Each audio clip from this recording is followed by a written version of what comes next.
Hello, beautiful community. Let me know if you can hear me. This is always my first question for you. Lorna, good evening. Good evening.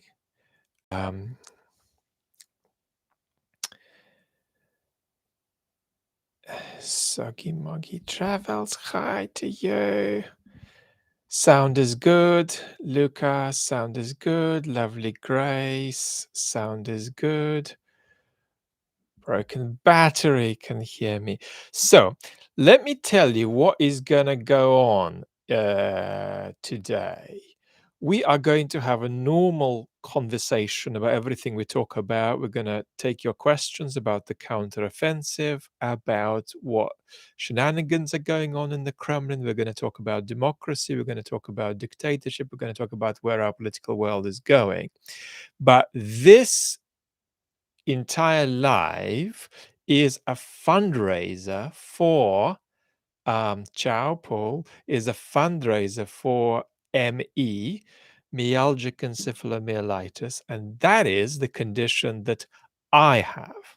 It is also a condition that one in about 250 humans on Earth have, and I'm afraid recently the numbers have gone up.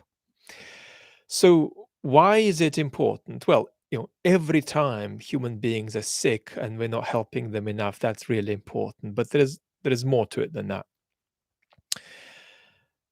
We have known for a long time two things about myalgic encephalomyelitis. One is that a lot of patients are profoundly sick, profoundly sick. There was a Scandinavian study a few years ago which showed that both the mean and the average quality of life scores for ME were lower than for any other condition listing cancers, various kinds of lung disease, various kinds of heart disease, except for fatal conditions when somebody is a few weeks out from death. So, is it really possible that these people are that sick? Well, the severe people with ME are lying in darkened rooms. Often they can't tolerate light. They can't tolerate food very often. They have to be sometimes fed through a tube. They are living on another planet. They're not just lying there, sort of peacefully unable to do anything. They're suffering profoundly. When you first get ME, what you learn very quickly is A, how common it is, and B, how violent it is. So I am not a severe patient. I used to be many years ago. I couldn't walk, couldn't talk, couldn't read, had to learn to read again, had to learn to walk again. Often it was a few steps extra, every couple of weeks. I didn't get better through increasing my exercise, by the way. That's something that's really, really a bad idea if you've got ME. I was getting better, and then I could increase my range of activity. I'm a moderate patient today, but you, beautiful community, are aware that a lot of my days are sort of wake up, 8 in the morning, a lot of physical symptoms, try to bring them under control. In any way I can. I'm in really good medical hands, so I know about every kind of medication, immune modulator, antiviral thing, supplement in the world. I try to bring my body under control, and then it's sort of 10 in the morning, then it's midday, and very often it's 5 in the evening, and then I can start my day. Um, so even a patient who is quote unquote moderate is in this extraordinary situation where A, they're losing most of their time, in my case, about 80%.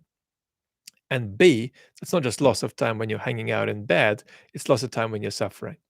So we'll talk more about this. I'm going to be very welcoming of any questions about my own health or about ME, but we're going to now slowly shift to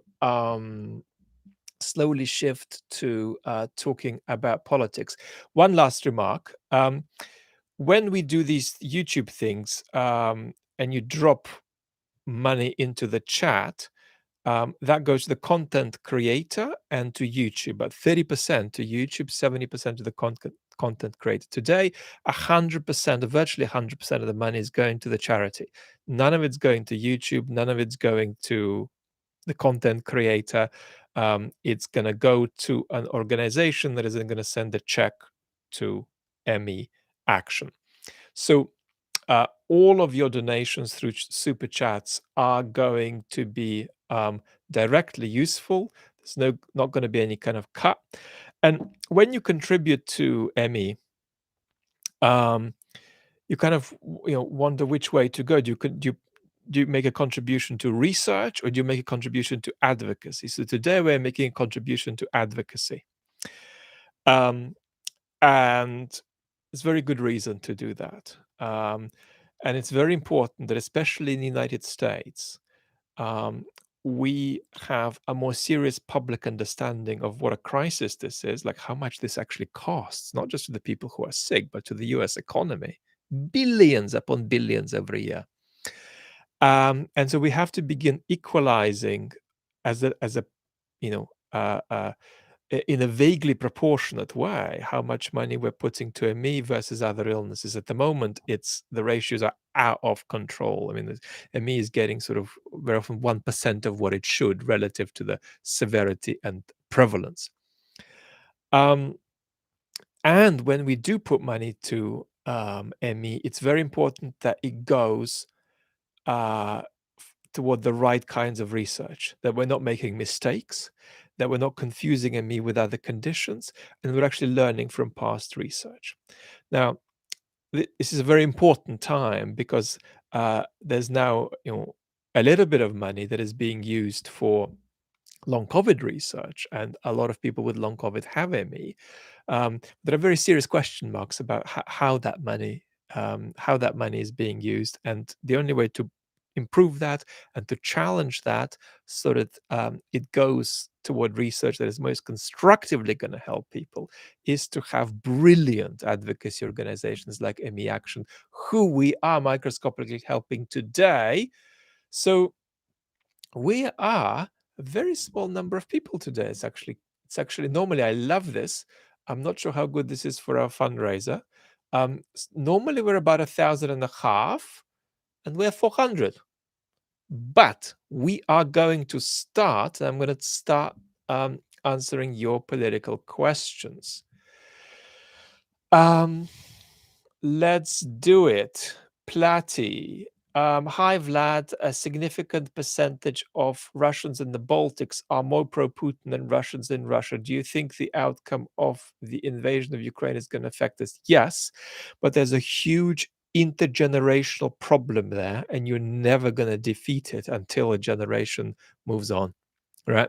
There's a certain generation of Russians in the Baltic states who are elderly, who are just stuck with a certain kind of vision of the world. Often they watch Russian propaganda, and it's clear how that is not, being passed on to their children and grandchildren. So the best thing about the best thing we can say, Platy, about westernizing Russians in the Baltics is wait. And it will happen naturally. Herr Andreas is asking, how much do Russians in general know about their society before the revolution? If Russians view 1917, when their situation was much worse than now, as a mistake, and 1989 as a humiliation, how does it affect their self-image? There's a lot to say about that. Let me say one thing.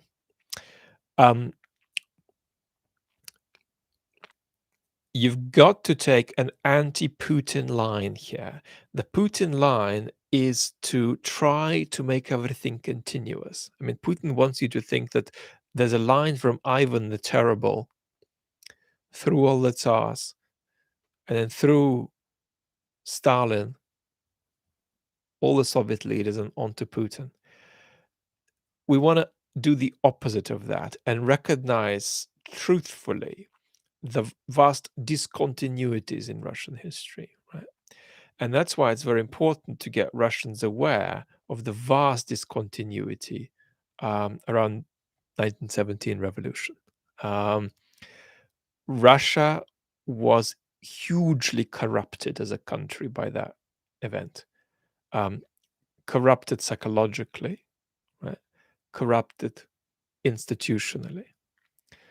Um, so, what we want to be clear about are the vast discontinuities, and we don't want to brush them over. And insofar as Russians are exposed to state propaganda, they're going to be more inclined to think that this is all one story. Let me then add a second general observation that's useful. Russians are horrendous. I'm generalizing, but Russians are horrendous at saying this thing happened in our past, it's terrible, but then there were also some positive things and some promising things. It doesn't matter what you say these are, right? It could be the reforms of, Alexander II, or it could be the 1910s when there were democratic possibilities and every chance of avoiding being taken over by ISIS. I'm exaggerating, but there's a lot to that exaggeration when we think about what kind of a revolution the 17 revolution was. So there's this extraordinary lack of capacity to look upon the past and pick out something good there, right? And that's absolutely one of many things that fuels this extraordinary sense of humiliation and the desire to, in a revanchist way, somehow bounce back. I'll give you just a small example that maybe the male um, part of our audience is going to relate to: football. Russian football has been a slum for years, but in the 90s, they had an extraordinary number of very gifted players. I must say, a lot of them were Ukrainian, actually, but they played for the Russian national team. Um, and they're just not celebrated now at all. Um, Russian sport does not derive any self esteem from their existence. It's a wonderful left sided midfielder called Ilyat Simbalar, and he died in his 40s of a heart condition. In any other country, there'd be a statue to him and a stadium called after him. But there's just zero resonance of that kind in Russia. This is just a small example, but there is this chronic, appalling incapacity to say, here is something good, and we're going to build on it. Jim, thank you very much. Indy Reed, thank you so much for loving the chats. I'm behind everybody, so I'm going to scroll on. Garth, thank you. Anna, hello to you. Lorna is said good evening. Marcus, good evening, good evening. I'm missing Vienna. Maria Ton, thank you so much. Nida, hello, greetings. I am scrolling down and then I'm going to catch up. So, by the way, you don't just you're not just able to contribute by pressing the donate button. You can just do a super chat, I think, right? Um, and it works like that, or it doesn't. Tell me if super chats work, or maybe they just become donations. Anonymous, thank you so much. C saying hi, Vlad, appreciate you. Another anonymous, thank you so much. Pum pum pum pum pum pum pum.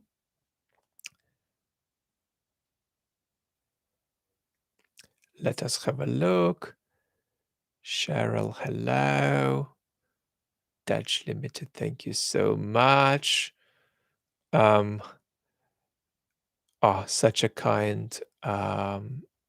Such a kind contribution.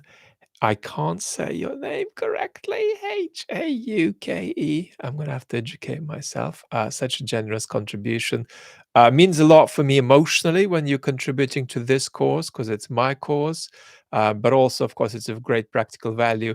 The guys were contributing to make every bug go a long way at helping basically public institutions become aware of what a problem this is. Norman, I'm still going to reply to your emails. I'm so behind with emails. But I've got to say that I'm going to be away at the sea for a couple of days. And health allowing, I'm going to use that as an opportunity to get back to a lot of you who are waiting for responses. And we're talking, unfortunately, now thousands that I'm wanting to catch up to. I do respond, Kevin. Thank you. I do respond, but I'm always behind, partly because of the very damn reason for our fundraiser. Now, I saw Prigozhin comment. Now, this is the only stream in the world where we're talking about myalgic encephalomyelitis and Prigozhin.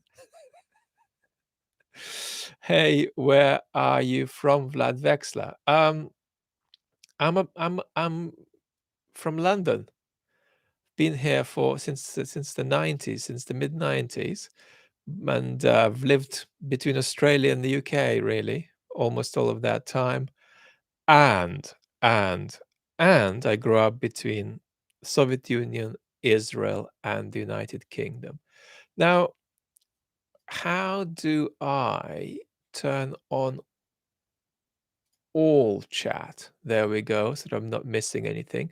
I'm going to answer the question about Prigozhin that I can't find again because I noticed it somewhere. So let's have a look. There we go. Rob is saying, I tried the donate button twice, but both times it said something went wrong. Rob, I am truly sorry. You could donate via the chat or via the button below the chat, as far as I understand.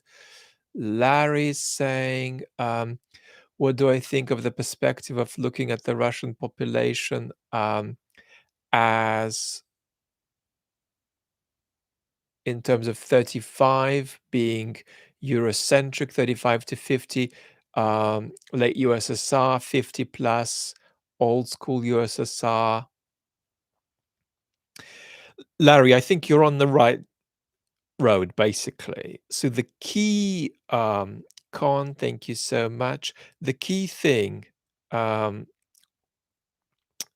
is the age divide in Russia. There's huge divides, extraordinary economic inequality, right? Huge ethnic component to these inequalities too. There's so many ways in which you can chop Russia up. I mean, Moscow is a different country to the rest of Russia. But the single biggest thing, according to which you can categorize Russians, is age. I mean, that divide is huge. It's more important than anything else. So, younger Russians, hello, Anya from Austria, younger Russians are enormously less inclined to support Putin's authoritarian obscurantism, imperialistic authoritarian violence and obscurantism.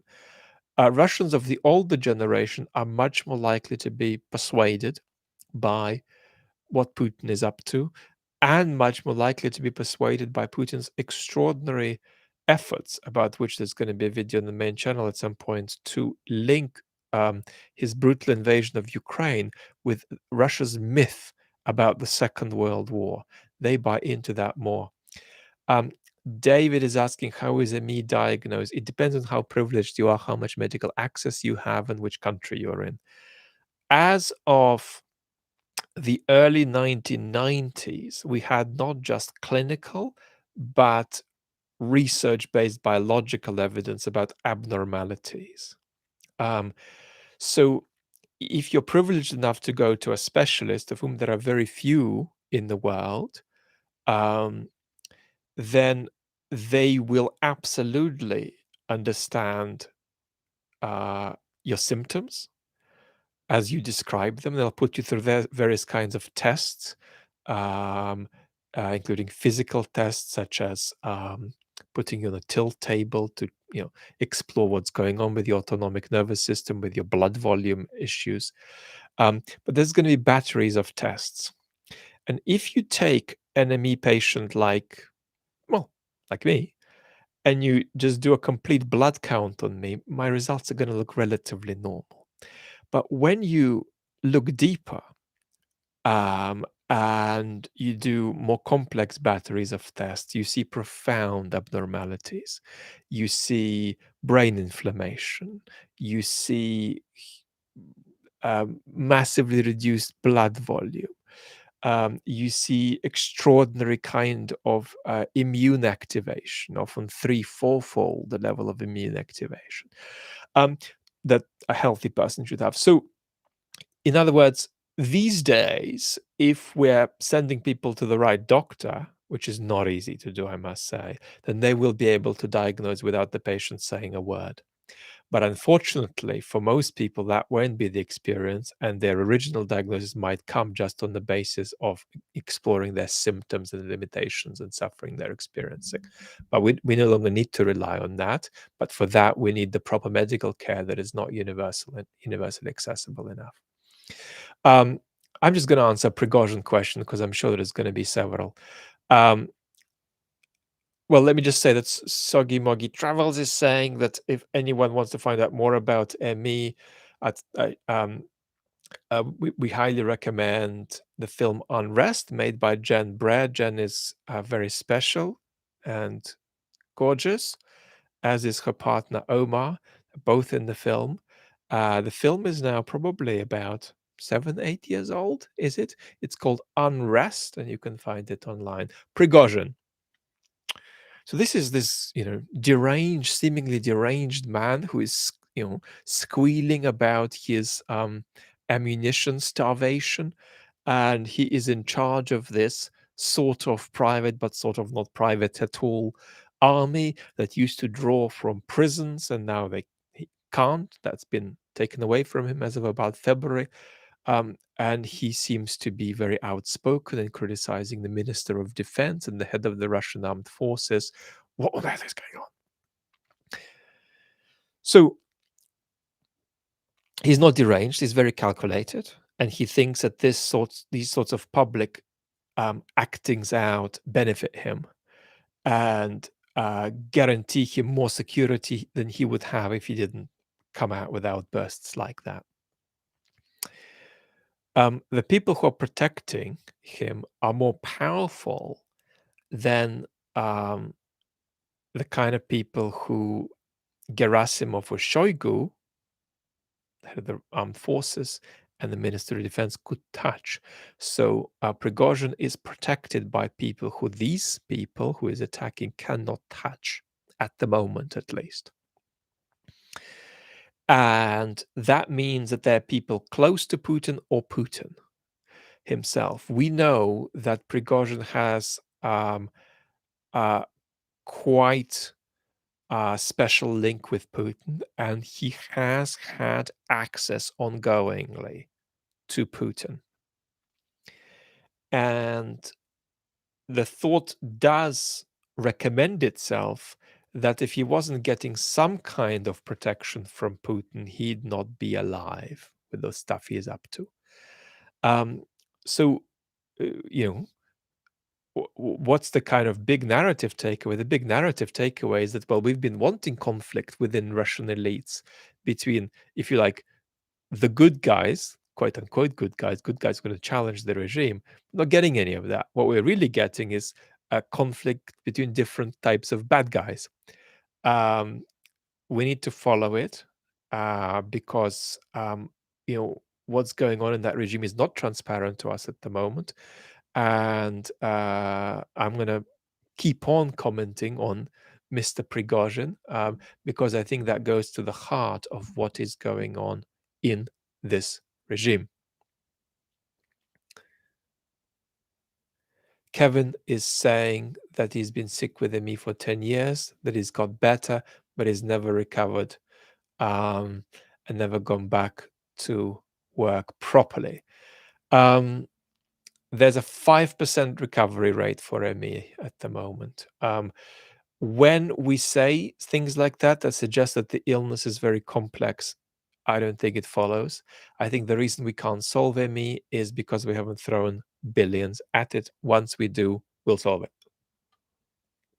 it. That's a reasonable hypothesis, at least. Um,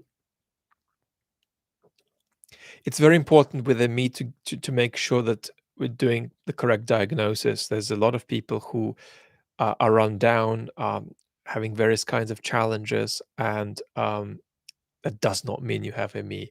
Proper diagnosis is absolutely essential. Um, Now, I want your questions. Um, oh gosh, I'm not sure I wanted a Trump question. Let's take it.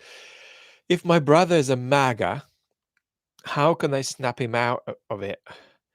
And don't start for the life of Almighty, please, with you can't. Um, Look, what I'm doing here with all of you, right, on the main channel, on the second channel too, is saying that nobody comes to get better at making sense of the world unless it is through an ongoing conversation and maybe even through a sense of community. So I always believe in friendships, in family, intimacy first, right? And then questioning and challenging second. Um, that has to be the order. And then the second observation I always make is start with what somebody is feeling, right? Um, why are they supporting Trump? What kinds of feelings of distrust do they have toward public institutions, for example? Where do they come from? Try to understand that, try to empathize. Um, and then build on that and don't force it. I mean, minds are rarely changed by arguments, right? They're only changed if somebody is themselves inclined to shift in a certain direction. It has to come from inside. Um, Nothing motivates you unless it is already part of what motivates you, right? That kind of circular remark is very important. Um, and a part of this is not snapping somebody out of it, but them, tolerating them because you love them, they're your family member. Um, and that kind of sustained toleration, and toleration always means that there's something I don't like, but I'm going to keep tolerating it, keep dealing with it. Toleration is inherently a negative virtue. Um, that also goes a long way. I'm afraid we'll be talking about this a lot because Donald Trump's chances of being the next president of the United States are approximately a coin toss. So I have a question for all of you. How are we doing with the fundraiser? Because I actually can't see it. I should be able to see it, but for some reason I can't. So tell me where we are at with it. Let's have a look. What kind of progress have we made? Oh, we've dramatically overshot already. Phenomenal. We've dramatically overshot. And we're gonna go for let's say verbally to ourselves, we're gonna go for 2. We're gonna go for 2,000. Fantastic, absolutely phenomenal. Absolutely phenomenal. I thought this would happen because you guys are amazing. We're not even half an hour in, and we have got there very, very quickly. We're going for 2 now. Um, so yeah, Lola, about this motivation stuff.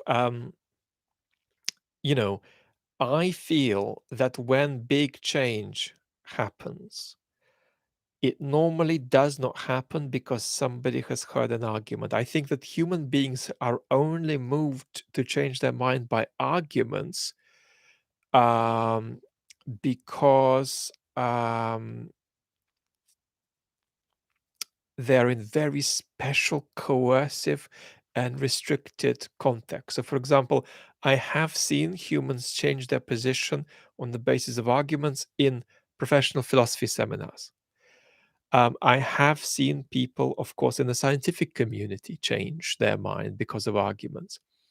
But that rarely happens unless that is already part of a ritual and part of a very specific institutional process. Mostly when political change happens, it doesn't happen because somebody's won an argument. It happens because either there is a series of real incentives for people who hold power to make that thing happen, or because people are moved. But people are much more likely going to be moved by images rather than by arguments.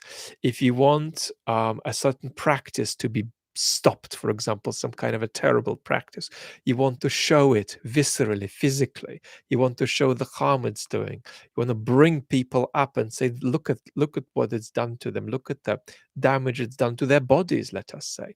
And people see that, people react. So reason is and always will be a slave of the passions, as the great philosopher David Hume has said. Eddie is saying, what are we to make about what's going on in Turkey? We need to wait. Of course, one needs to be pessimistic a bit because Erdogan is not going to want to let go of power, whatever happens in this election. And I suppose what happens is going to affect Ukraine in two ways. It's going to affect what role Turkey plays um,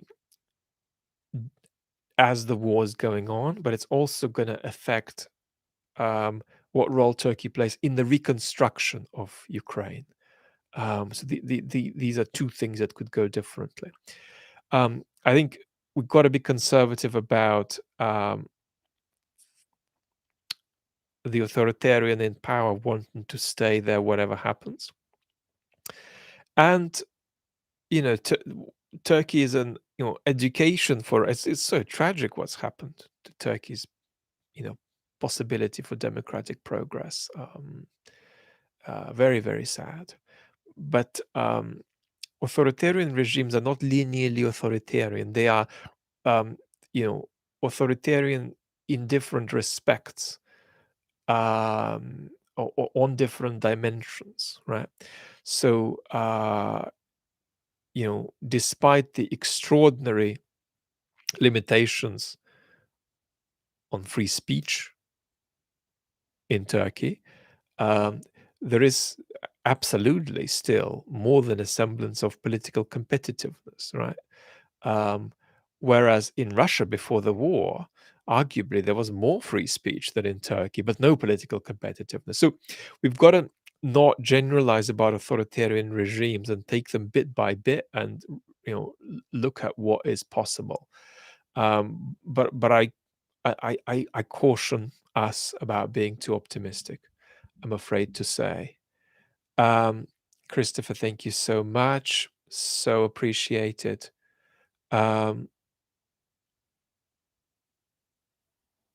The role of the army, indeed, West lost, but now I'm found, is saying, indeed, the role of the army is now not what it used to be in Turkey. It's not the same kind of institution that it used to be.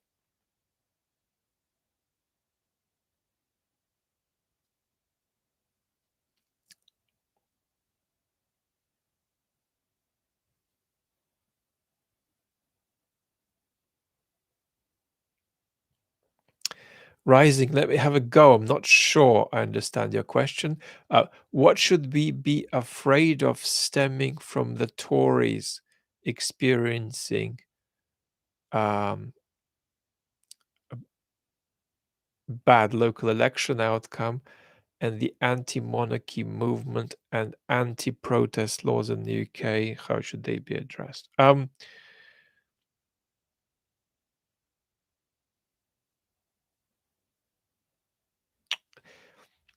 The anti-protest laws in the UK are troubling and the way the anti-monarchy protesters were handled was unacceptable and troubling.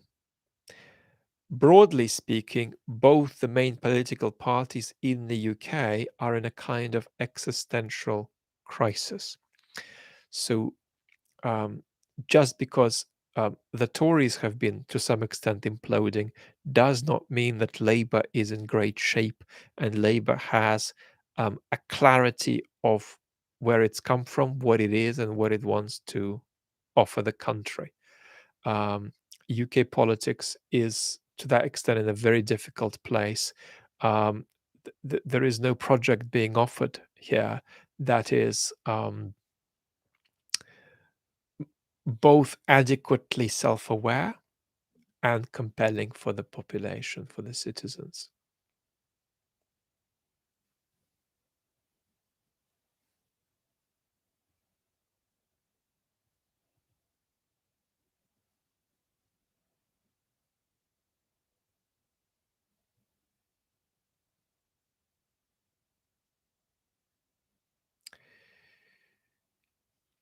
Kevin is saying, do you think Putin could take a if I can't rule Russia, then no one can attitude if things go badly? Putin thinks already that nobody can rule Russia except him, which is why his life must be extended as far as possible. Um, if you're going toward prospects of nuclear risk, then obviously Putin doesn't want World War III. But my own argument is that there is a certain kind of apocalyptic and nihilistic aspect to the people in the Kremlin that has nothing to do with the Soviet period. That we should be worried about it. And we should be worried about it because I believe it means that the kind of check that existed in the Soviet period on the use of uh, on the use of strategic nuclear weapons does not quite exist at the moment. So I do think that that's um, a worry. And as soon as, uh, fingers crossed, Ukraine's counteroffensive begins to look promising, if that happens, Mr. Putin is going to start making nuclear threats again.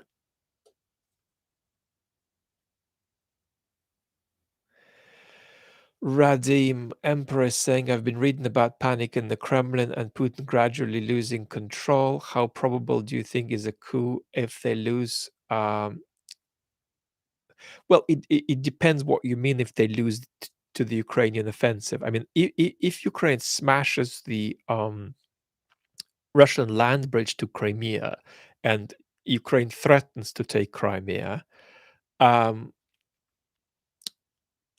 I think that at that point, Putin's position will become very unstable indeed. But until that happens, his position is sufficiently stable that it would make no sense for us to wake up tomorrow and notice that there's no Putin there. That wouldn't be a reality that makes any sense. The only way that could happen really is if something health-wise occurred. Otherwise, we really need an extraordinarily sensational overachievement from Ukraine in the counteroffensive um, to put Putin on the ropes, and then he could be on the ropes. By the way, I was trying to make progress with a sort of a global counteroffensive video yesterday, but I was knocked out by the damn condition that we're raising money for. So that means that my counteroffensive video will be only there in a few days, maybe in a week.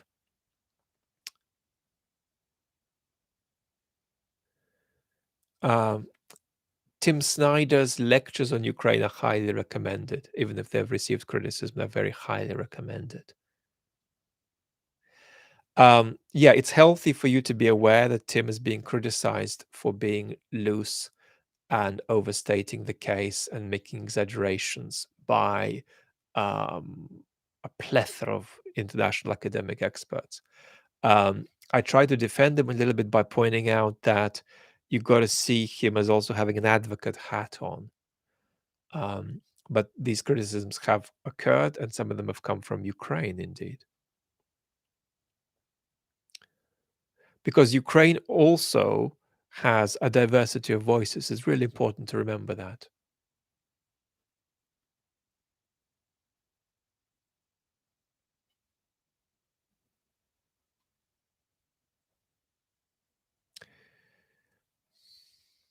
You know what would be good? If Putin got severe ME.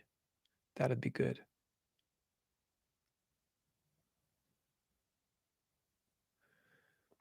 It's hard for me to say this actually because when you go through this condition, you don't wish it upon anybody.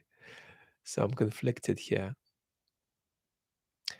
Um, Grace, what's the criticism Zelensky's got? Zelensky's got a bit of criticism recently for um, saying that nobody has died in Belarus, that there aren't any victims in Belarus um, in Belarus's fight against the authoritarian imperial model. Um, it's just a sentence, but unfortunately, it is reflective of this ongoing incapacity in Ukraine, in the Ukrainian government, to properly understand how much, just even at the level of language, a deeper alliance with the Belarusian opposition really matters. You're trying to evict Mr. Putin's model on the ex Soviet space. You're not just trying to evict it out of Ukraine. If you evict it out of Ukraine, it's going to keep threatening Ukraine. So I'm always saying there needs to be more sort of psychological allyship between the anti-Belarus agroführer folks, whether they're in or out of the country, and Ukraine. Um, but Grace, I think that's not what you meant. You meant something else. But that's one criticism that Zelensky's got recently. Um,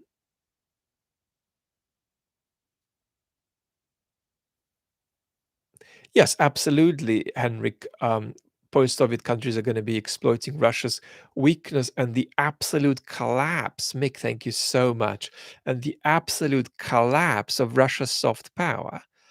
And even the seven world leaders who were there for Mr. Putin's 9th of May parade were mostly there fairly reluctantly. Um, they felt their hands were forced. Um, so Russia has experienced a catastrophic collapse of all soft power.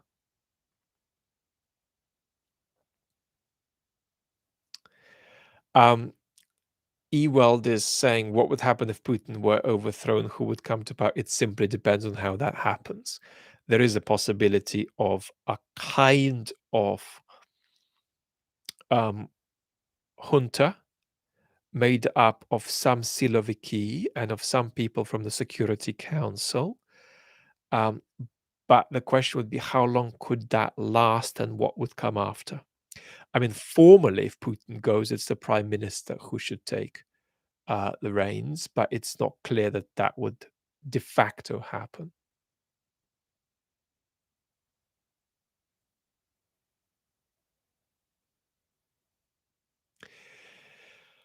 I'm afraid I can't. Yeah, Rising. I can't comment on that. I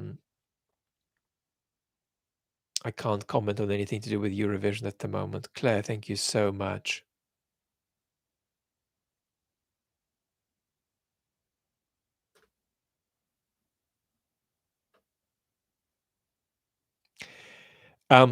If there were a junta in power in Russia, Philosophy of Iron says, would they take out Navalny? It simply depends on how much power Navalny has. I mean, at the moment, notice Navalny just about has enough power. CS79N, thank you so much, for it being more inconvenient for the Putin regime to kill him than to keep him alive. So it depends. It depends on how much capital Mr. Navalny has when hell begins to break loose in Russia. Henrik is saying, have I seen Ekaterina Schulman's sociology talk on Russia here on YouTube? I haven't. Um, this is an extraordinary donation of £200. I'm so enormously grateful from SH4 DOWCHAS3R. Enormously, extraordinarily grateful. Hopefully, we're gonna make a nice contribution and help the guys at Emmy Action out. I haven't seen the last talk Ekaterina Schulman did. She's very likable. She's in her early to mid 40s. She's neurodiverse. She knows she is neurodiverse. She doesn't have a formal diagnosis, though. And a lot of what she says about how Russian society works is accurate, marvelous. My problem is I haven't been closely following her work for the last 6 months, so I can't tell you if I yeah, it Rising 00, it helps me so much if you tell me every half an hour or so where we're at, because for some reason I'm not seeing on my screen how far we've got. We're over 2,000. Let's see if we can get to 3. Elizabeth, yes, 2,000 is amazing. I'm very grateful. Ash Dark is saying Vladimir Lukashenko is actually ill and passes away. What this mean for Belarus? So it does look like Lukashenko is ill. We don't know why he is ill. We don't have definite knowledge about this. It's possible that something happened. It's possible that he's just got sick. It's possible he'll recover. If Lukashenko isn't there next week and is not coming back, the Kremlin would want to put a kind of a facilitator in power, somebody who is a sort of bureaucrat who will just do what the Kremlin wants. But they will be scared because they know what happened in 2020. They will be scared about that causing havoc in Belarus and maybe mass protests erupting and the Kremlin having insufficient resource to control that. But what they're going to try to get away with is put in place somebody who is this is going to be their fantasy in this situation. They're going to put in place somebody who's a sort of just a procedural bureaucrat who's happy to comply with whatever the Kremlin wants. So yeah, this could be absolutely catastrophic for Belarus, or it could be unstable and progressive. We just don't know if Lukashenko is gone. Tom is saying, what is your stance on the ethics of military conscription in the context of the clash between individual liberty and the preservation? Look, unless Ukraine has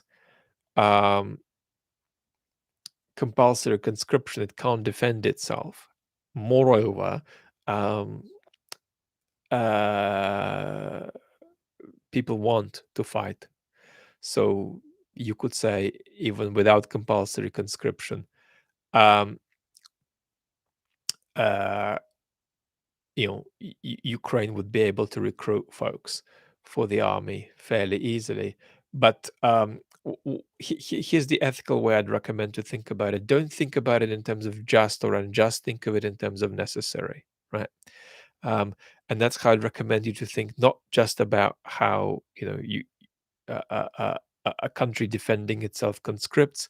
Also, that's how I recommend you to think about what Ukraine does on Russian soil. Ukraine will be doing more and more things on Russian soil, and they will be less and less pretty. And Russian civilians, in my view, will be dying on Russian soil. I recommend being conservative about getting into the debate of is this just, is this unjust?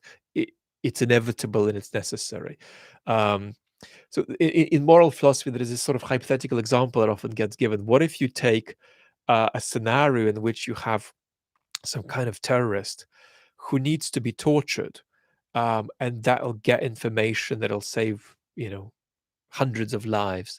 Is it just to torture them? Well, the answer is no, it's not just, it's necessary.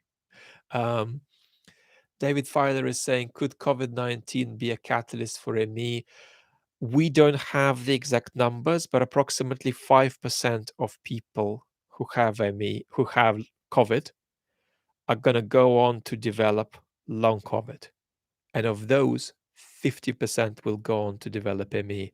So that means that there's serious implications here for people getting repeated infections. It's better to get 2 or 3 COVIDs than 7 or 8.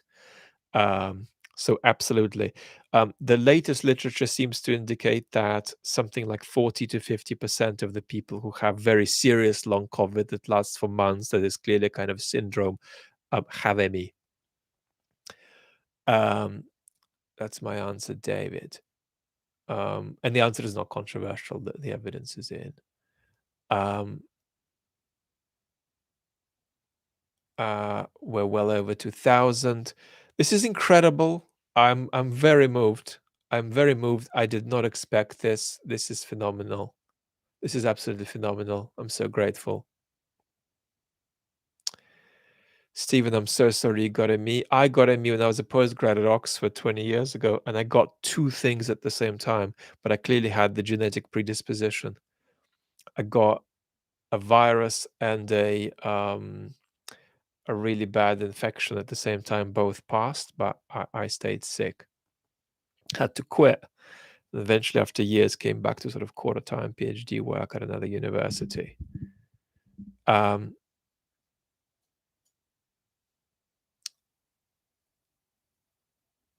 We're not so many. We're not even 1,000, but the generosity and commitment we're showing is absolutely phenomenal. There isn't a stable consensus, Sebastian, about whether ME is an autoimmune disease. It is certainly a disease that has huge autoimmune components. And like other autoimmune diseases, it's mostly women. So as a male who has ME, I'm in the minority of about 20-25%. James, thank you. Anonymous, thank you. David, thank you. So this is a women's rights thing too, actually, because something like 75% of patients with ME are female. Because when you look at autoimmune diseases, they tilt female more than male in most cases. Claire, I'm lucky to have you. I'm lucky to have all of you. So it is or used to be known as chronic fatigue syndrome. It's a terrible name. I know some of the people who were part of inventing the name in the 80s. They regret it. Because it's nothing to do with fatigue. It's nothing to do with being extremely tired. It's a bloody violent neuroimmune condition. I never feel tired. I haven't felt tired for a moment since getting ME. Tiredness is not a symptom of it for me. Jan, Vlad, could you explain why pro-democracy conservatives in the West seem to be smart, oppose liberal leftist regimes, but are pro-Putin? Is this true, Jan? I think actually a lot of... So I actually find that the conservatives in the West who are clearly pro-democracy don't like Putin. And the conservatives in the West who are a little bit tilting authoritarian like Putin. So I'd cast it like this. I think it's more complex than that, and we can talk about other factors involved. One of them is this gambit that the Kremlin is playing on cultural conservatism. Now, the Kremlin is no more culturally conservative than I am Santa Claus. So they're faking a cultural conservative message that is meant to appeal to cultural conservatives in the West. But it's completely made up. But it works. I mean, it does catch people. It's called Jordan. It's called Jordan Peterson. But it's completely just political technology. Mr. Putin is not really much of a cultural conservative. Rising, thank you so much for the update. Yeah, Stephen, I bet you feel tired a lot. I mean, I just think that with most ME patients, tiredness is either symptom number 11 in terms of sort of the severity of the different symptoms, or it's not tiredness. It's like a sort of a toxic sense of radioactive quasi paralysis.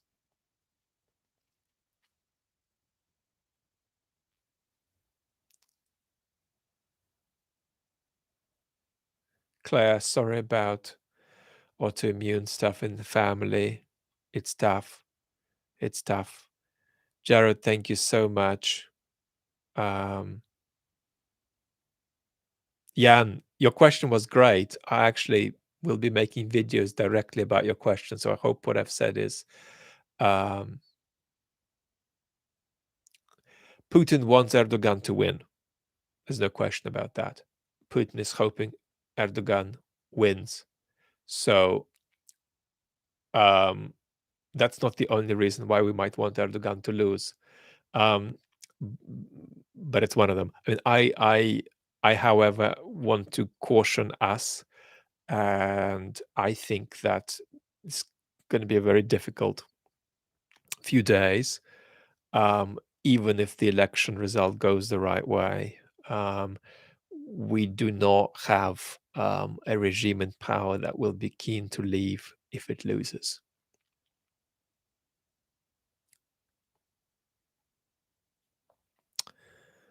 Um, Rachel, yes, it's a live chat. It's a fundraiser live chat.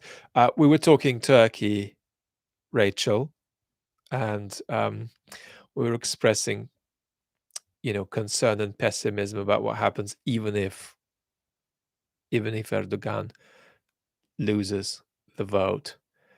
Um, and of course, even once this war is over, what's going on in Turkey will make a big difference to Ukraine, because Ukraine will be,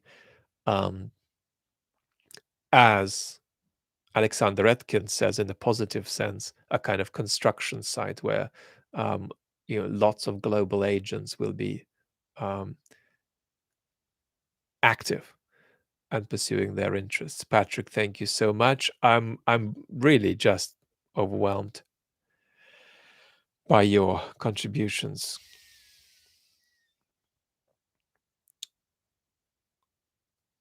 Artilus is asking why we're not taking more action against folks like Schroeder. I think there's a lot of people with links to the Putin regime who are not being held accountable all over Europe. Thank you so much for all of the contributions. They're incredible. I mean, for goodness sake, there are relatives of people from the Russian war machine in Europe at the moment. Margaret's asking, what's the relationship between ME and functional neurologic disorder? So ME is a real condition. FND is an umbrella with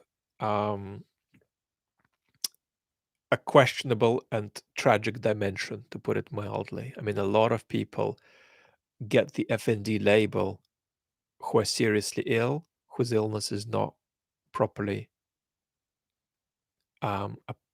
approached, diagnosed, treated. And there are some really serious conceptual problems with FND. So I'm going to talk more about that on the ME channel. But ME is not FND.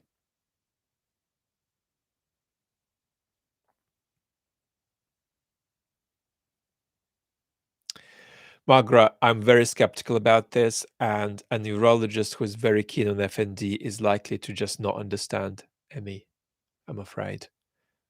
So we need a neurologist who has basically read the literature, at least, read the ME scientific literature. I mean, we're talking thousands upon thousands of papers, peer-reviewed papers, since the early 90s. So, if you're seeing a specialist, they need to be familiar with that literature. If they're not, you might as well just talk to your neighbor about it. I mean, that's the problem. Most medical professionals aren't trained and educated around ME as part of that training. This is changing, but very slowly. As a result, with the average doctor, I mean, you might as well just speak to a random person on the street. They're not gonna. The average doctor will not know more about ME than the average person on the street. Anonymous, thank you so much. But I don't wanna go on this uh, topic too deeply. I am, of course, still going to keep on answering questions about my personal experience with ME or just ME generally as a public health challenge um, as we go along. Let's keep talking. We're at the hour mark. We have smashed all of our targets because you guys are unbelievable.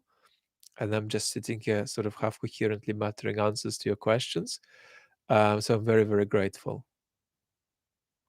Neil, Vlad, could you touch on the existing population of Crimea and how Ukraine retaking it might be politically problematic for their future? Um, Neil, a lot of folks left Crimea since 2014. A lot of folks came in.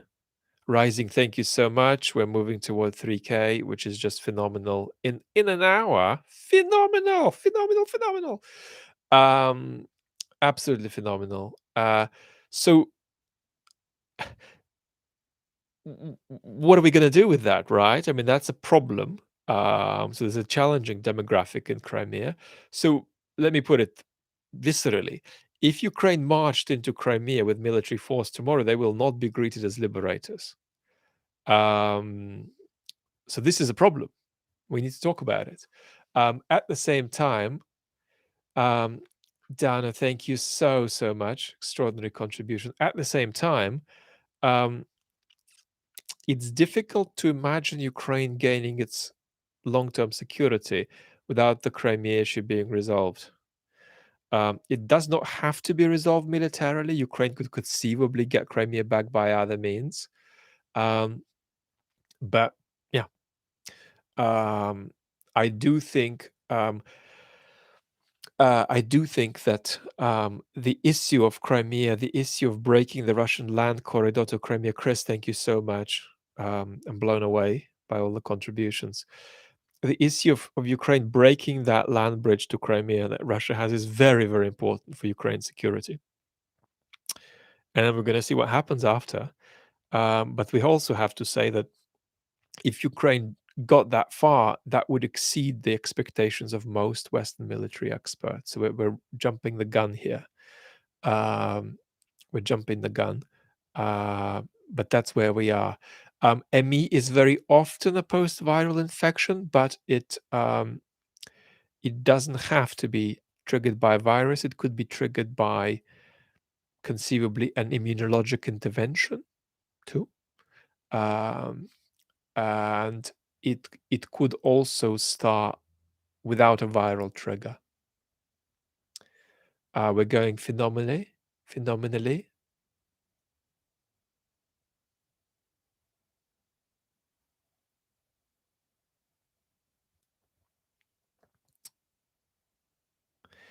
Stephen, I think that the politics, the Russian language, and the Russian, the ethnic Russian folks in Latvia, these are all very sensitive questions where you have to balance political realism with respecting everybody who is a citizen of your country, with respecting the security and precarity of these Baltic states. I mean, don't forget, the Baltic states were occupied 3 times in the 1940s. So these states need to feel secure from Russian intervention, Russian invasion.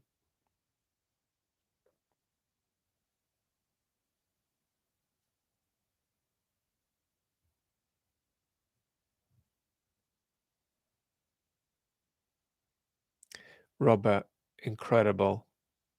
Phenomenal, unbelievable. Thank you so much.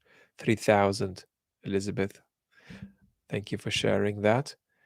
Um, uh, um, if Putin could not suffer if Putin suffers a decisive defeat around Bakhmut, that's not going to do anything unless the Russian army runs, unless there's massive dislocation in the Russian forces and the Russian army just runs. Um, no military expert is predicting this, but there are signs that things could conceivably go very wrong for the Russian military. So we cannot rule out, I think, on the basis of what we know, um, we cannot rule out the possibility of a catastrophic Russian military collapse that comes out of the blue. We can't rule it out, and that's Ukraine's best hope. Short of that, we're going to be expecting gains from Ukraine, but will they be enough? Most military experts think they won't.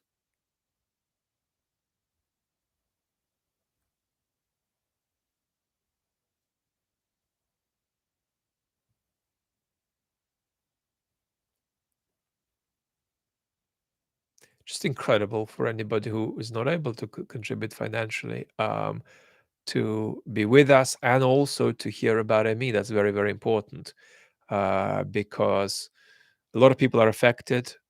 It's big stuff, it's serious stuff, and somebody you love could be affected. Anonymous, thank you so much. Um, you have all surpassed my expectations phenomenally. Um, uh, I'm not sure how wrong military experts have been over the course of the last few months. If you ask somebody like Michael Kaufman, he's been very wise, very sane for a long time, and his expectations are cautious.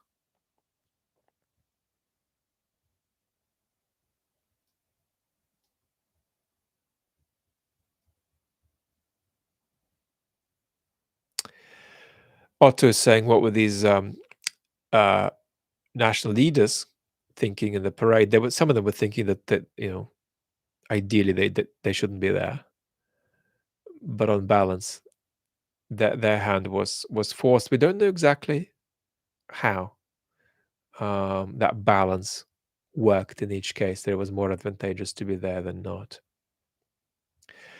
Rachel, Putin does not only want Kiev, he wants Berlin.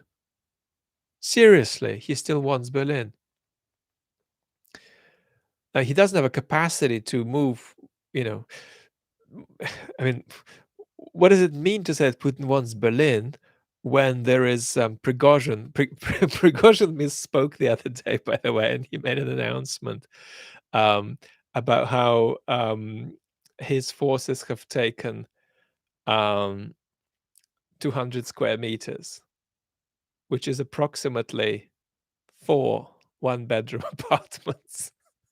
He misspoke, and then another time he said that he took 50,000 square kilometers. I think he could be dyslexic. I don't know, but the point is, what does it mean to talk about Mr. Putin wants to take Berlin when he can't advance more than a kilometer in East Ukraine?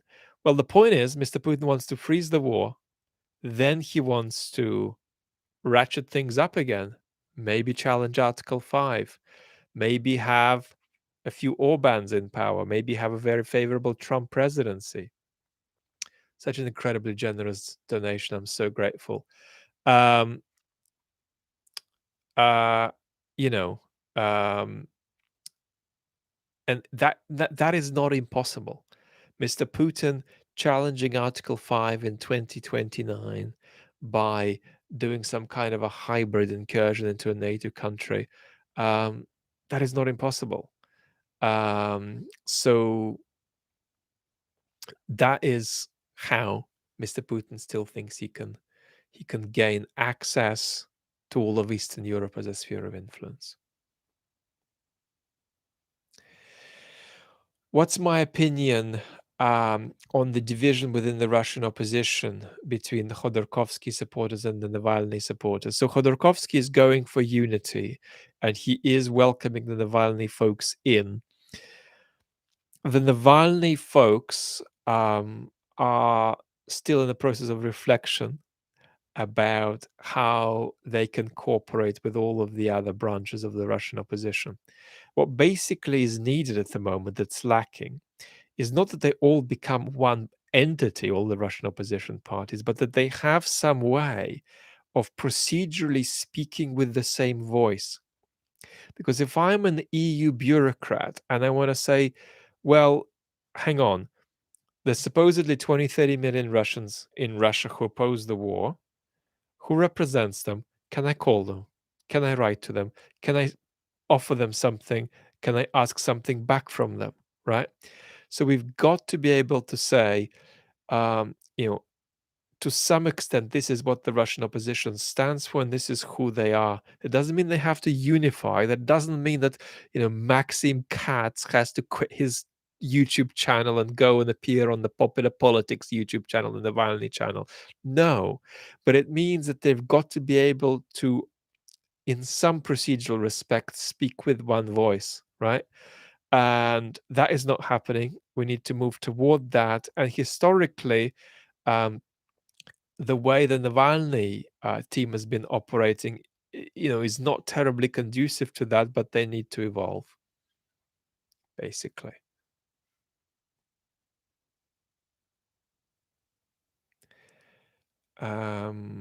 Rachel, no, that guy Katz is not silly. Why do you think he's silly?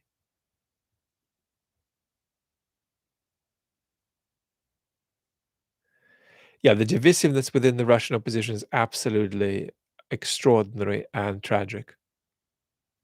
But there have been moves to improve this. Um, but I mean, I've made a few videos about the challenges, the pathologies within the Russian opposition. There is even one on the main channel. Um,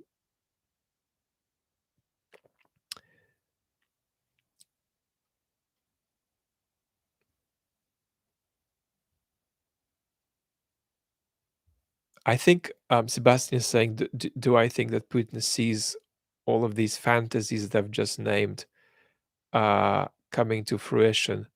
Rachel is saying Maxim Katz is short-sighted. Tell me how. Um, do you think he thinks it'll come to fruition? He thinks that it might not, but that there's no alternative than to try. And the thing that inspires him is his dogma like faith in the inevitable decline of Western democracies. He thinks it's not just inevitable, but rapid. So that's what he's holding out for.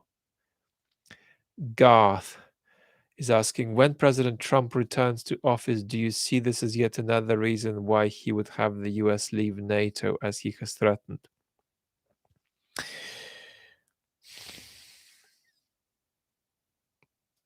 It'll be an anti NATO presidency, obviously.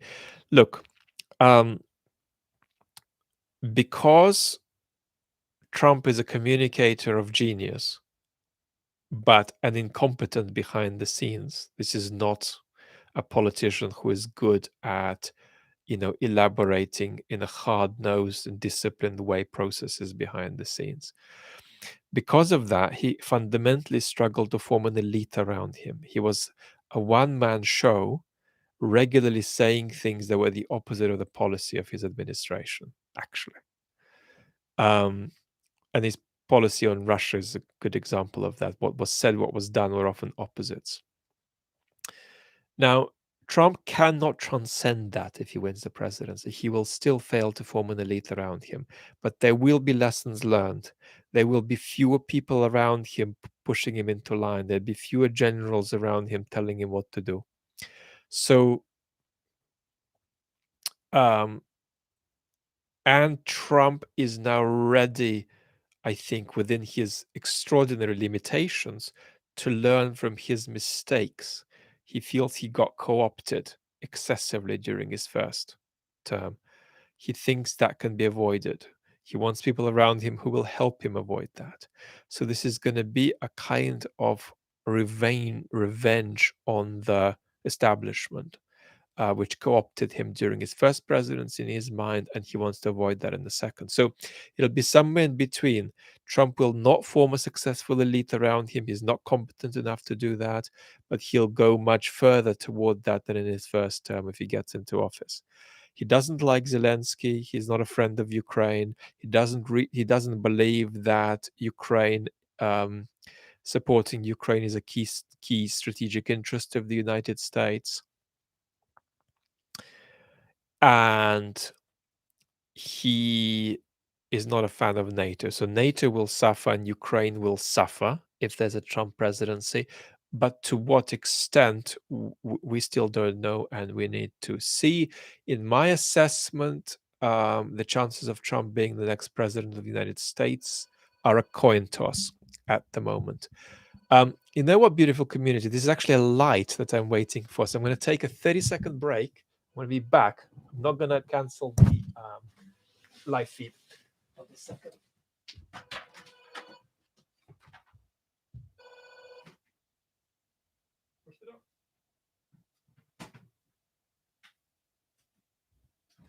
I'm back. I'm going to the sea for a couple of days soon, and I just bought a very small light like this so I can talk to you from there. And I didn't want it to get misdelivered. So I'm very grateful for your patience. So that's the situation. That's my Trump assessment. I'm a Trump pessimist. For Do we still have sound? I'm a Trump pessimist for next year. I'm afraid. I think we're looking at something that is not far from a coin toss. We still have sound. So obviously, it is interesting. I mean, there are some Trump voters who follow Jake Rowe. There are some Trump voters who follow my channel too. And so this is it's difficult though, because you can't feel very consistent if you support Trump and Ukraine. I also think you can't be very consistent if you support democracy and support Trump. But what I'm absolutely against is condescending Trump voters. And I'm absolutely against for calling them just irrational morons. Not at all. There are real pathologies of distrust that generate this sort of politics, and a lot of people who are very decent go in that direction. And while we need to avoid the democratic system being broken, the way we talk to people also has to be minimally us versus them, and maximally in terms of pressures and challenges that are kind of pressing down on all of us, to which we then react in different ways. Rachel, I missed maybe your comment about Maxim Katz. I'm sorry if I missed it, but you're now saying that Democrats are playing with fire. I think that there's a kind of semi-consensus in the Democratic Party that Trump's good to run against. And that is in part a reflection of the extraordinary extent to which the lessons of 2016 have still not been learned.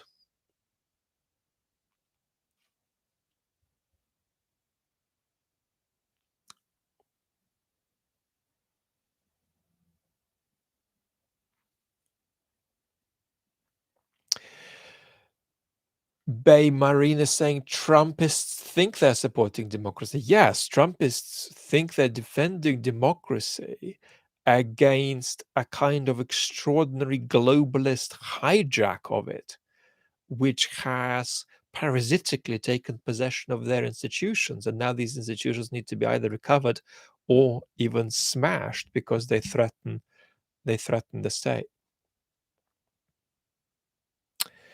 Jack Rabbit, we've said something about what happens if Lukashenko dies.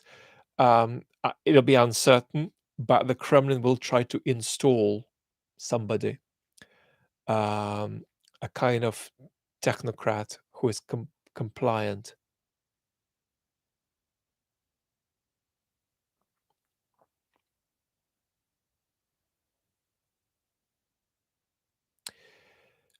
Christopher is saying, what is Jake Bro biased about except being pro-Ukraine? Um, I, I think Jake is not biased. I think Jake is an advocacy channel. I think he does his job phenomenally. Um, I think it's a misunderstanding to say Jake is biased, because Jake is there to support Ukraine and oppose Russia, as I'm not. I happen to support Ukraine and oppose Russia, but that's not what the point of the channel is. And that's why I say I'm not a pro-Ukraine. I'm not a pro-Ukraine voice, actually. I'm a voice that happens to be pro-Ukraine. It's a big difference. Um,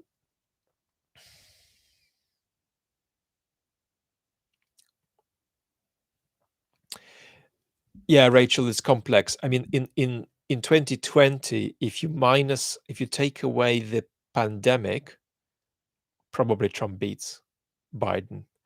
If you take away the pandemic, it's not clear that Trump beats Bernie. But Bernie is not a silver bullet. Bernie does not stop the democratic sort of decline that the United States is experiencing. Bernie would be an extraordinary. It's just Themo's caught us live. Yes, we're doing a fundraiser where we've already done more than we set out by a long margin, which means I'm incredibly grateful. I'm a bit worried that there's actually people within me in the audience who are contributing, which was not my expectation. But I know that so many people from my own community have contributed a lot. I can see that, and it's just I'm incredibly grateful. Um, Anna, thank you so much. Um, yeah, so I don't think that Jake Bro is biased, because I think that's a misunderstanding of what he's doing to say that he is biased. Alistair, thank you so much. Um,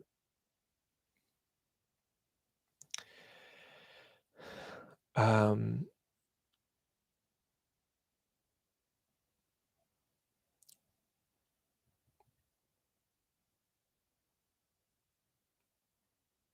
let us have a look where we are.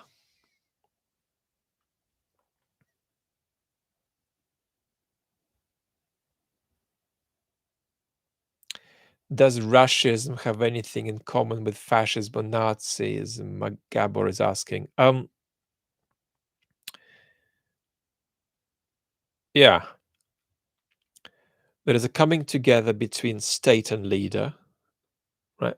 And then the state and leader, at least some of the time, are trying to create a triad kind of unity that will encompass the people. But the people are saying, no, you're not going to fascicize us. We're going to avoid and deny everything.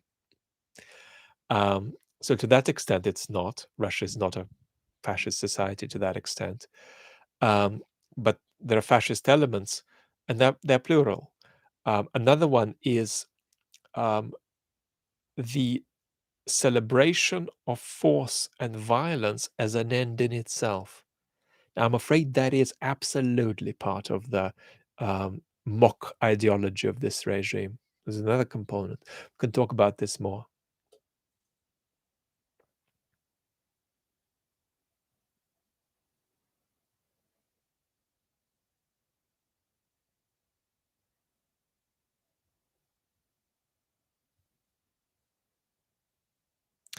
Henrik, loss of trust in institutions can be partly reversed and halted. It cannot be restored because it wasn't ruined by Donald Trump or Viktor Orban.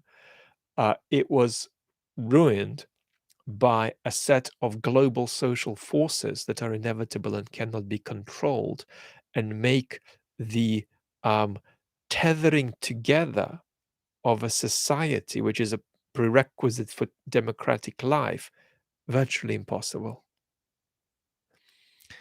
And these are various economic forces. There are also forces to do with this, the way our public squares are organized and the state of the internet. But we can do a lot to partially reverse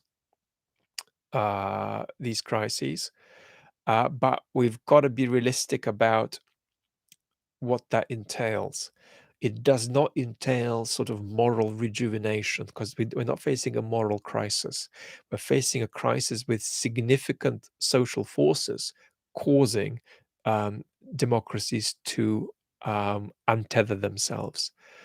And we've got to look very seriously at democratic capacity. What can our democracies do? What can't they do? Right? And then try to implement solutions. And there are some.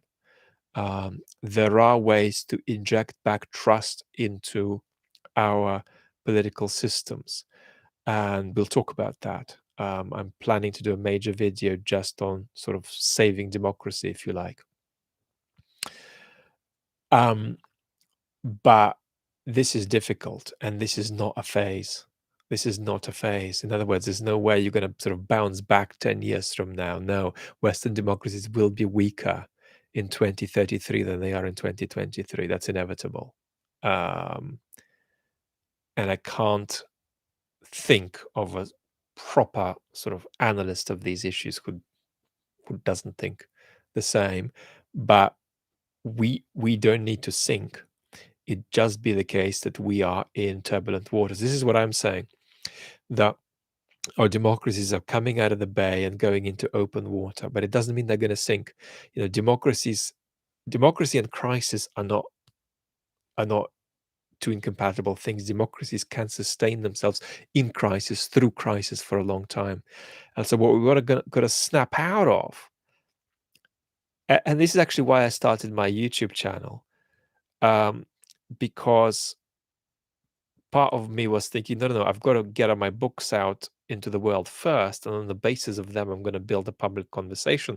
But people said, no, Vlad, you're sick. You can't wait. You've got to start talking to the world first. Your books can take an eternity.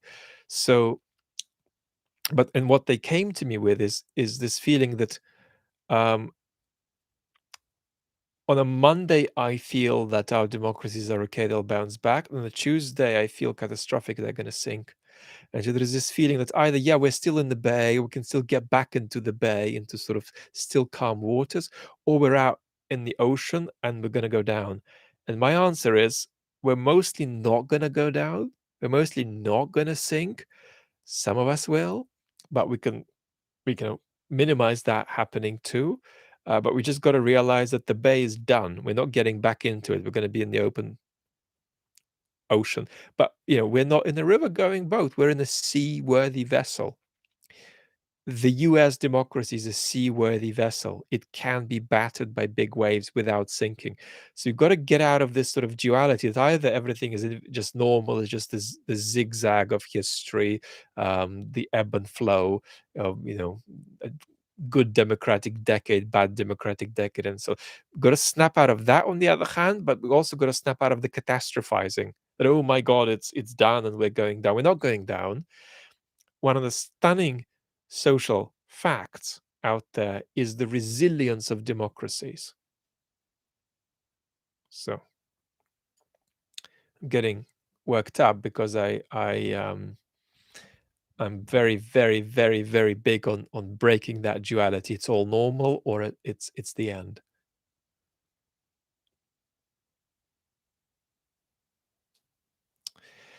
No, Putin does not admire Hitler, but could I say that nobody in the powerly in the Kremlin realizes that their Z symbol is an incomplete Nazi symbol? No, I can't say that. Some of them know. But what I will say is that no, I don't think Mr. Putin is looking to Hitler as an ego ideal. But I will say that he has a sort of mixed and balanced view about Stalin. He despises Lenin, but he has a for and against tab when it comes to Stalin. Whereas I think that Stalin is um, an extraordinary disaster that took tens of millions of lives. And by the way, um, the Soviet Union was on the winning side in the Second World War despite Stalin, not because of Stalin.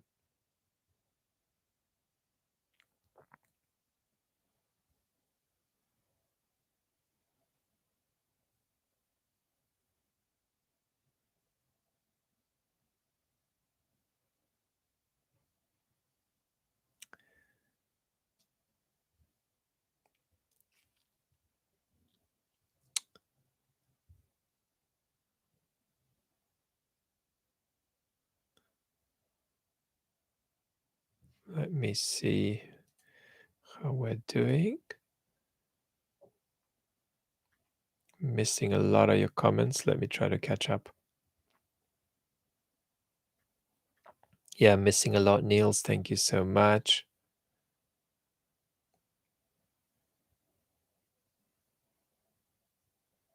Steve, do I do private consulting or speaking engagements? In terms of speaking engagement, because of my health recently, um, I've got a bit of a backlog. Um, the thing that I most unequivocally say yes to is if I'm invited to speak to kids. Um, so two of my last speaking engagements were to students at Oxford and at Bristol universities. Um, my consulting is there. It's shrunk to a very, very small number of hours, maybe 1 to 2 hours a month max. That's the most I can do given everything else I'm doing. But yes, I am available for consulting, uh,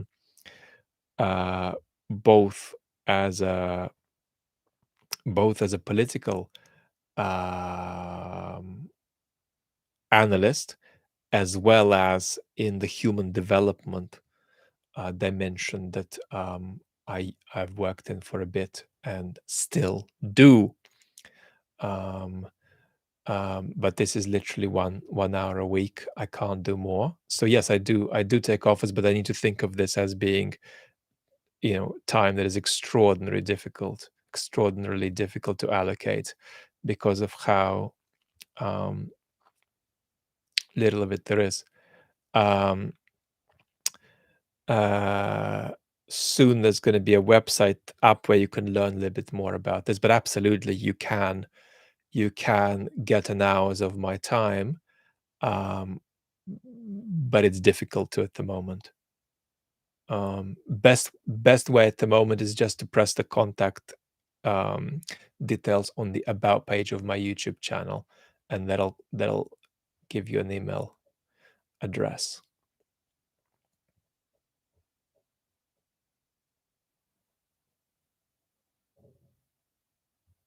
So yeah, I'm most keen, but it just has to be in a very, very small window at the moment. Ragnar is saying, do you agree with Ryan Chapman that the core of fascism is we think with the blood of our nation? Well, that's not something I can respond to. Ryan's done two, three, two, three, two videos on fascism that are very, very carefully and responsibly laid out. Jerry, thank you so much.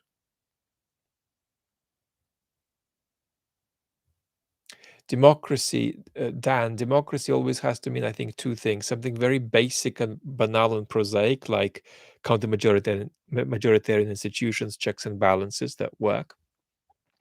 And then over and above that, um, we're over 3,000, very good. And then over and above that, it has to mean something less prosaic, something more purposive, something we're aspiring to whilst debating what it is as we strive toward it. And that's not a place we can ever arrive. We're just striving there.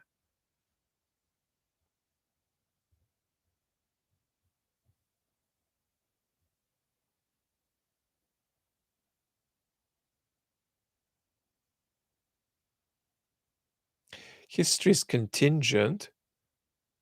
um, Christopher. I think it is for the Philosophy Channel. But absolutely, social conditions necessitate particular outcomes or tendencies. So there's just stuff that is inevitably going to happen to our democracies in virtue of the shape of social media, for example.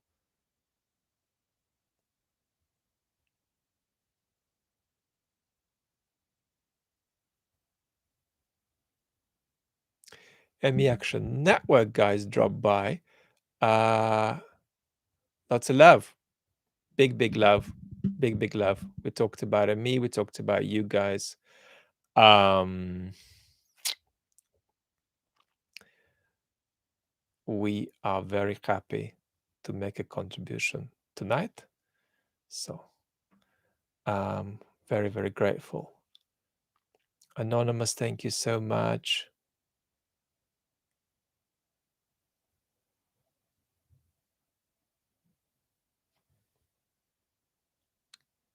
Sleeping Beauty, that's a beautiful comment. Thank you.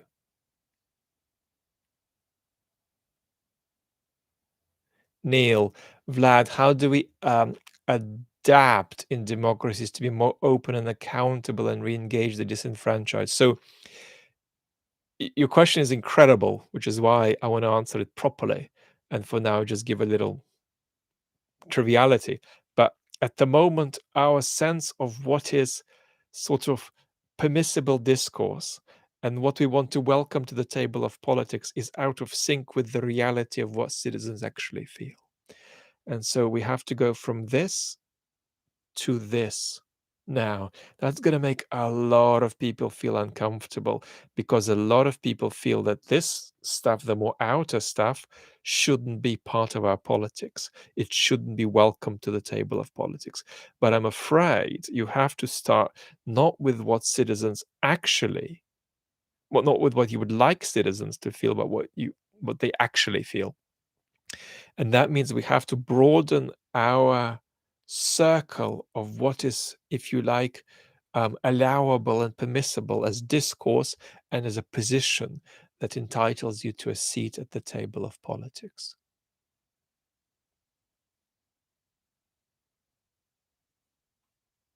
Yeah, Francis Fukuyama, since his article in 1989 and since his book in 1992, has been amending his position progressively.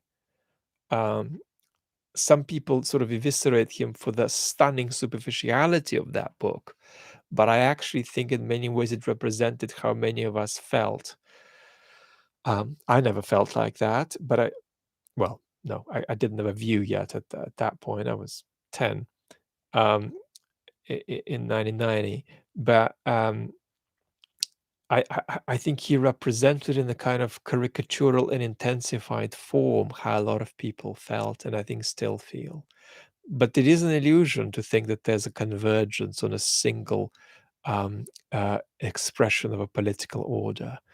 I think it's an illusion that is still inside a lot of us, and we need to challenge it because it makes us feel that there's a natural tendency going in that direction, right? And there isn't one. This is genuinely contingent. Daryl, Um, by the way, thank you for your contribution, Daryl. When Russians talk about attacking the West with nuclear weapons, do they seriously believe they can attack the West with nuclear weapons and not suffer any catastrophic consequences? No, they don't. These are sort of mostly theatrical and vapid and shallow proclamations of nihilism. But they are more, I mean, they're more open to going there than we are, I would still say. Yeah.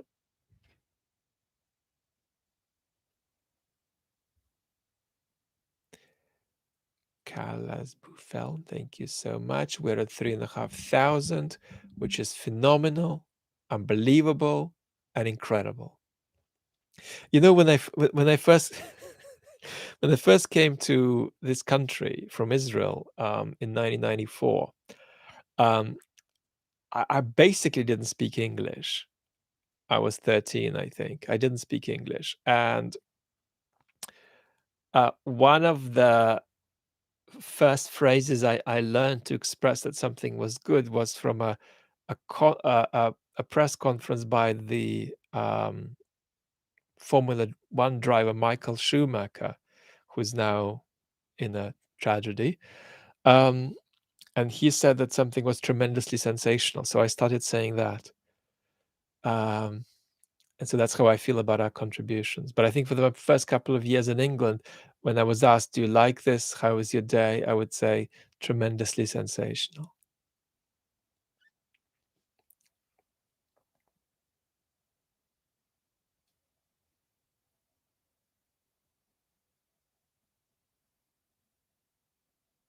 Yeah, I would care to speak without doubt, Tom, about the apocalyptic nature of the Russian government, um, and explore what I have in mind when I'm referring to this sort of ISIS-like quality of theirs. I touched on it a little bit in a nuclear video about a couple of months ago. I think it's called "Why Putin is More Open to Nuclear Apocalypse Than We Are." But that video just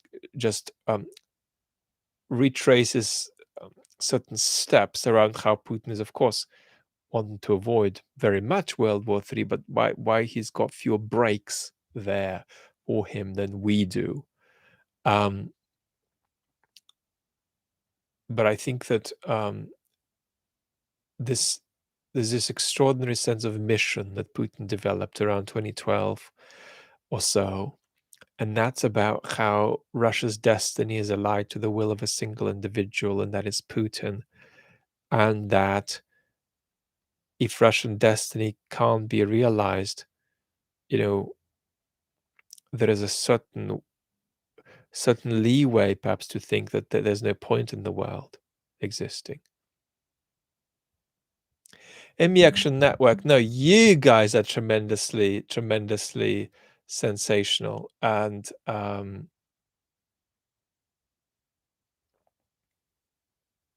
yeah, incredible. Friday was incredible. I'm so grateful for your work. And so many people are crashing. So many people are crashing badly. Um, I'm very deeply grateful. Very deeply grateful to you guys. Um, and sending all of my love. And we're gonna get there, right? We will get there. We'll really get there.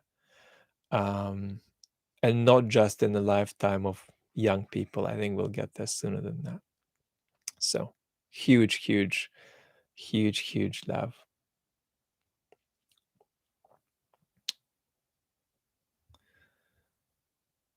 But speaking of crashing, I'm progressively ceasing to make sense.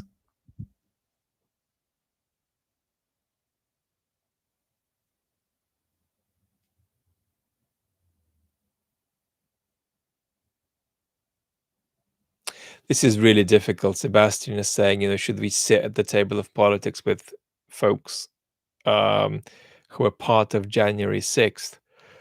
Yeah,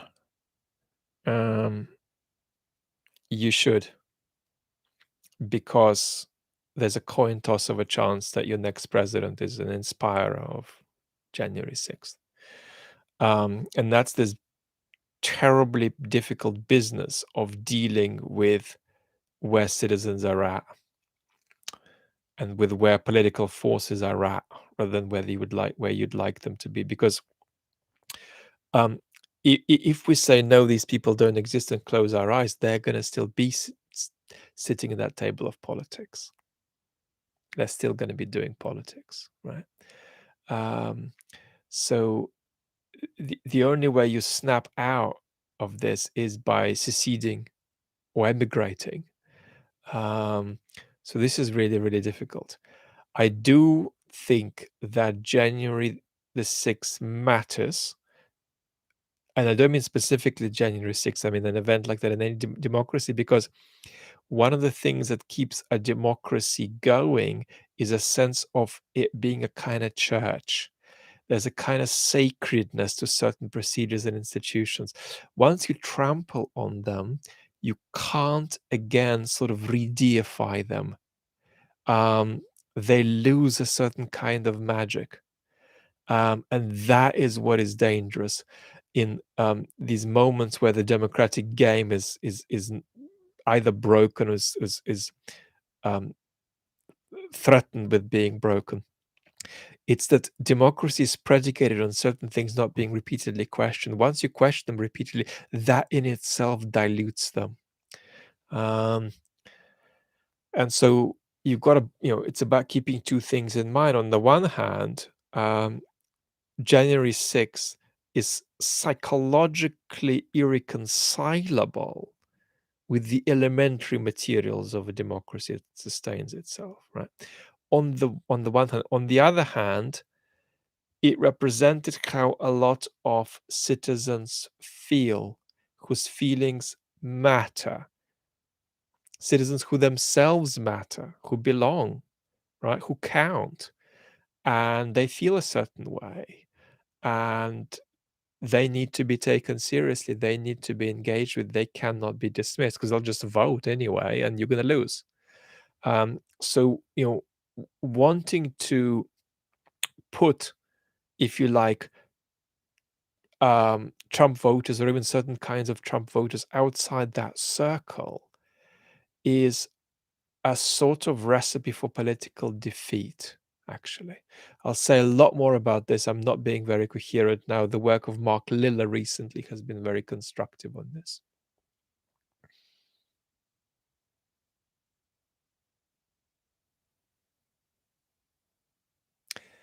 Peter, do I believe Trump believes he won the last election? No, I don't think Trump believes he won the last election.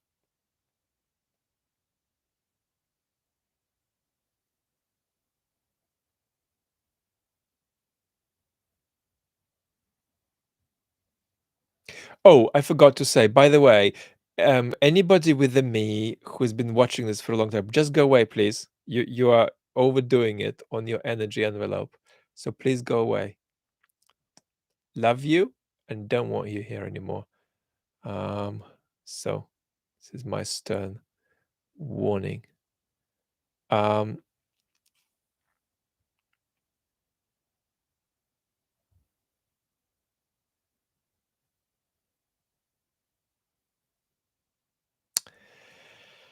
um, Soul Plays is saying, what would Ukraine do if Russia retreated back to 2022? Well, it can't retreat exactly back to 2022, but if roughly in that ballpark.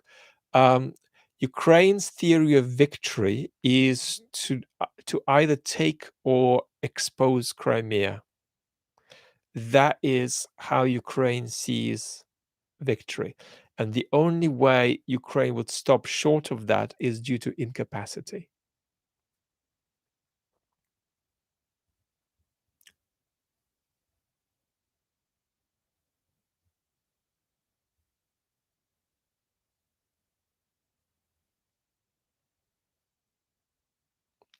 Yeah, you can tell, in my opinion, how an ME patient is doing by looking at their eyes. Because of the type of brain inflammation there is, you often see a kind of glacial hardening of the eyes, and that means they're more sick.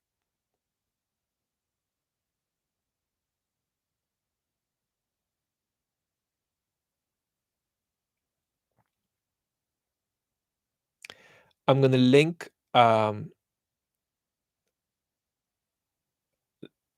Bye bye. Thank you. I'm going to link ME action in the top comment to this live when we round it up. At the moment, at the top of the chat is a link to ME actions breakdown summary of the scientific research, which is a PDF.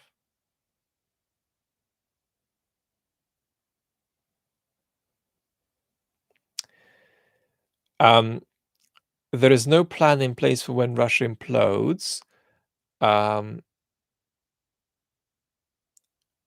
But Western leaders are now talking about, let me put it this way.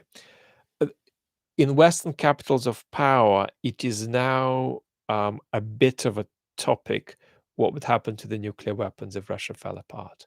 But that story that Russia is going to fall apart is still very much a minority sport in Western capitals. Most people are not taking it seriously and they want to avoid it very much.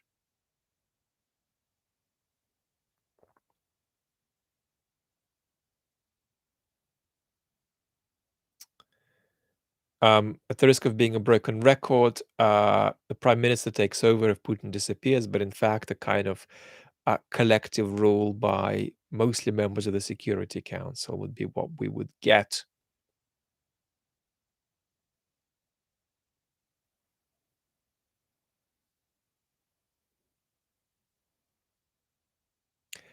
So,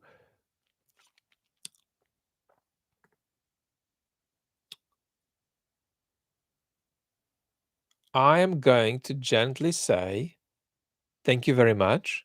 I think there's still going to be an opportunity to contribute for others who find this live a bit later on. I'm going to apologize to anybody's question I haven't taken. We're going to be doing more and more lives soon. And it's a privilege to be connected with this community. So thank you, everybody, very much. Love and peace. And look forward to catching your questions next time. If I missed you, take care, everybody. Take care, Rachel. Piotr, your Russia, China, Taiwan question we'll get back to. We're on 3.5 grand, which is excellent. Fantastic. Wonderful. So, everybody, I'm enormously grateful. And we're going to talk very, very soon. Bye for the moment. That's enough.